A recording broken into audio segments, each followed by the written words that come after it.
357 Magnum versus 9mm+P in short barrels. And what I have today is the Inceptor ARX ammunition.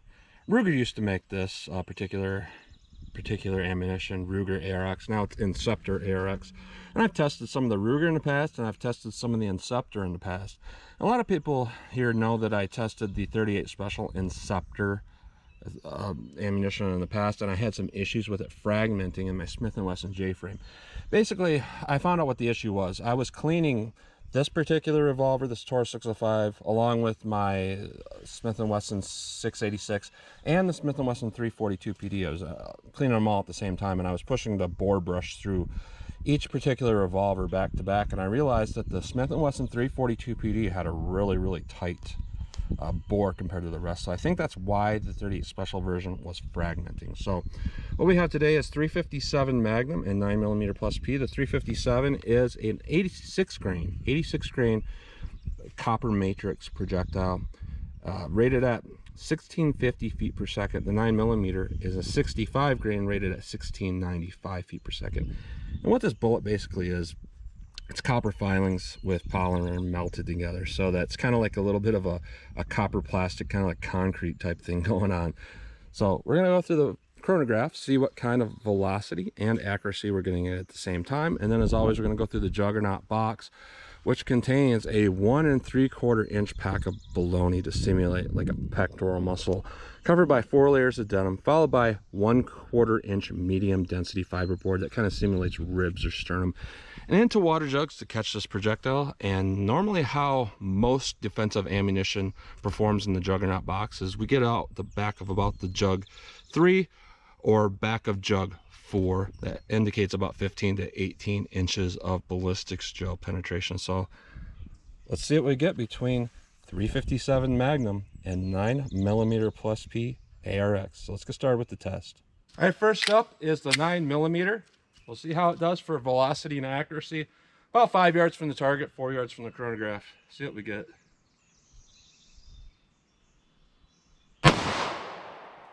$16.42, wow. 16.02. 15.82. 15.87. 16.16. So that's pretty impressive velocity out of the short barrel when we are rated at 1695 feet per second, probably out of like a 4.9 inch barrel. So pretty impressive velocity for what it is. Now let's see how the 357 Magnum compares. 357 Magnum rated at 1650 feet per second. We'll see what we actually get.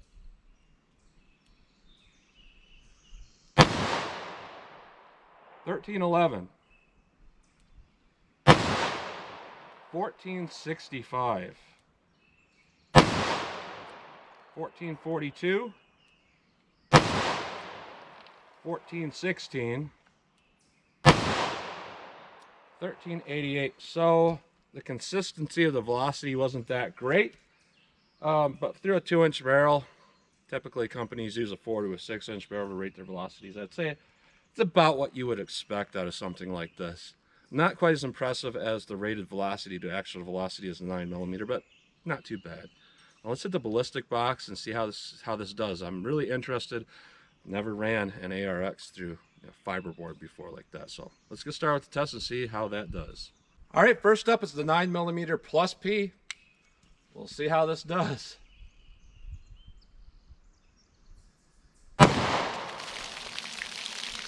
And I got hit with quite a bit of water, so typically a lot of splash means a lot of power. So what we got through the fiberboard is interesting. Almost looks like an oblong shaped hole, which is kind of interesting. Through the bologna pack, it is a little bit of a, well, this is interesting because it is a very centered shot, but the exit hole is drifting down and to the right, but where it hit has pretty good damage. So let's see what we got in water jugs. All right, first jug took on a lot of damage. This is typically what we do see with 9mm+P rounds. Hollow points, they usually split the jug open with a lot of impact. So that's pretty good. The impact on jug 2 is a little bit higher actually than jug 1. This is really interesting here. Jug 2, there's a slice that's going horizontally. That's really interesting. Jug 3, we have that slice, and it's higher than the impact on Jug 2. We have a slice out the back of Jug 3, no bullet.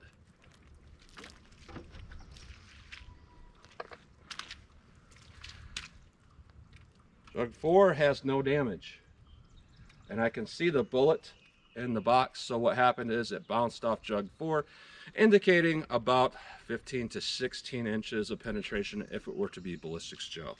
And here's the bullet recovered, no fragmentation. So for being basically similar to what you would think a round nose would be, typically like a full metal jacket would pass through all those and not cause a whole lot of baloney damage. That caused as much damage as kind of a very low end, not very great expanding hollow point, but it also did not over penetrate.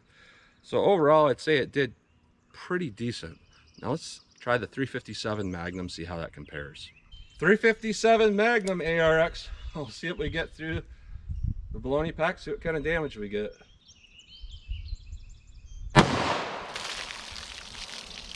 Yeah, that splashed a lot. So through the baloney pack, it just went straight through the thing. Didn't rip the whole pack apart or anything. And it's interesting in here, I have to kind of peel this plastic back to show. Damage isn't bad. It really mushed it up quite a bit. It's different than just a punch through. Not super large damage. And again, this is an oblong hole. Interesting to see an oblong hole through the fiberboard. So I think it's hitting and tumbling. All right, first jug is very similar to the 9mm, actually a little bit greater damage than the 9mm, despite the velocities not being as impressive as the 9mm. Jug 2, the impact is drifting to the left significantly. Impact up here, exit in the bottom of the jug. Impact, a slice in the bottom of Jug 3. The bullet is in Jug 3. We have a little impact out the bottom of the jug. So kind of hard to call the actual penetration. I would say we're still going to be in that 15 to 16 inch range, even though it hit the box. A little bit longer of a projectile here. So what we're seeing here is kind of makes sense here. The 9mm tumbled a little bit.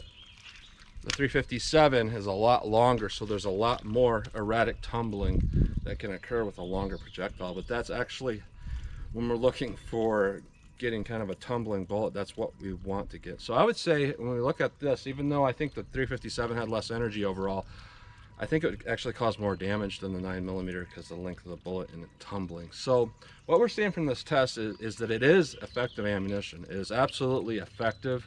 As far as felt recoil, I think it was a little bit less with the 357 and that snub versus typical, but as far as the 9mm felt about the same recoil as anything else. Now, when we talk about weight, I think that the 9mm version would provide a nice load for a high capacity 9mm, because once you get up there 15, 16 rounds, 65 grains versus let's say 124 grains, once you get up to that weight, it starts to make differences in terms of ounces. So it makes a difference on how the gun feels when you carry it.